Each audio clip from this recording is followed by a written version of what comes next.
What's going on, everybody? This is Bronco Juggalo, and it is again Slashback Saturday. Technically, it's Wednesday. Or wait, what is this? No, it's Thursday. I don't even fucking know what day it is. That's how big of a week I've had. I've just been fucking tired. It's been a fucking week, let me tell ya. Anyways, today's Slashback themes is IMDb rankings under 5.0.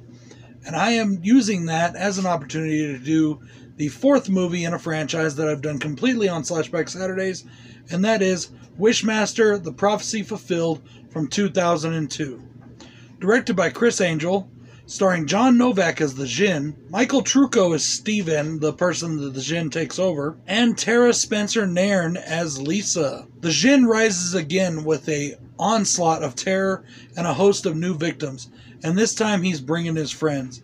Not only that, he is on a search for true love, which I really don't get, but it kind of fucking works with this movie. Now, as I said, the theme for today is slashers ranked under 5.0. And part of today's theme is we say what they are ranked, and do we think they deserve that ranking. This one happens to be ranked 4.0. Honestly, I think it should be ranked a little bit higher. I actually enjoyed this movie. A lot of people don't like this one very much. I've always liked all three of these films, or all four of these films, I'm sorry. I've always liked this franchise, and in my opinion, 4 may not be the worst one. You know what I'm saying? I actually did kind of enjoy this movie. Now, this movie is a little lessened on the horror side of things. In fact, we get even more of a, romance in this movie, which is a little odd, but it still has the blood and gore and guts, which, by the way, they do a good job with again. This movie was shot back-to-back with Part 3. I only have 2 cons, and they're all kind of related to the characters. My first is that the characters are kind of annoying. The 2 main characters, Lisa and I think his name's Mark, or whatever his fucking name is, I don't remember. They're kind of annoying, and even Steven's kind of annoying. I just really didn't dig their characters at all. And my second con is I don't like how fast Lisa changes.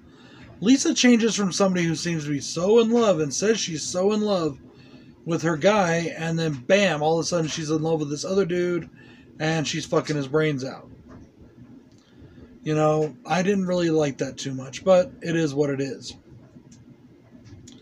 So, back to the good parts about this film, the pros. As I said, practical effects on point. The kills are on point. The blood and gore is on point.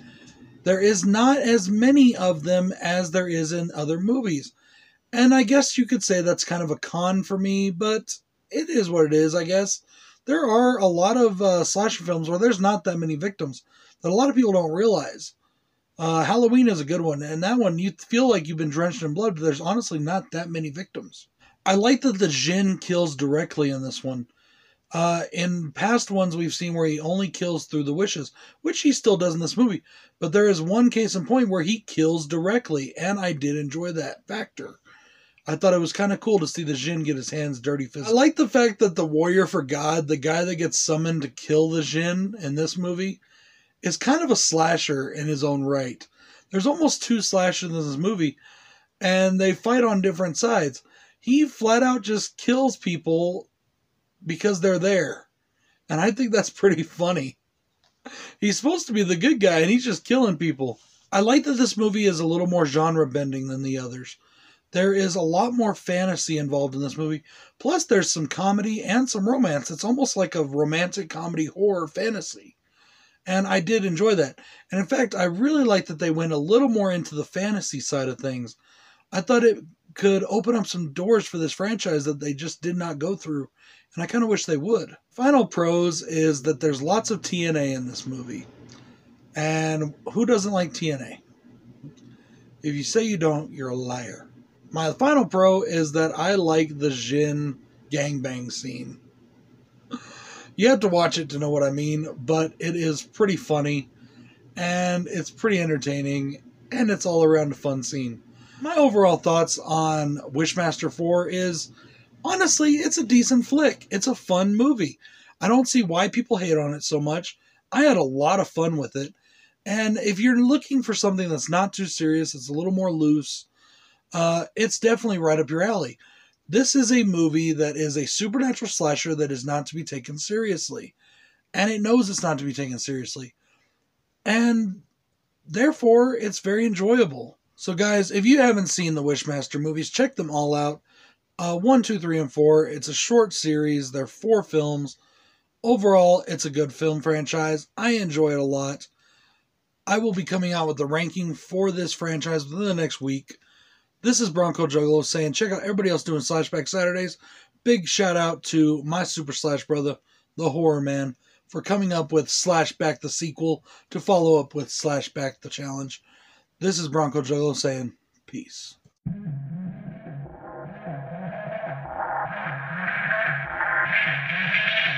Sometimes you just gotta ignore your enemies. Sometimes you just gotta make them bleed. I've headed up to here with all the fake shit. Fake friends huddled up, that's a snake pit. King Kong about to rumble on some ape shit. Stab you with some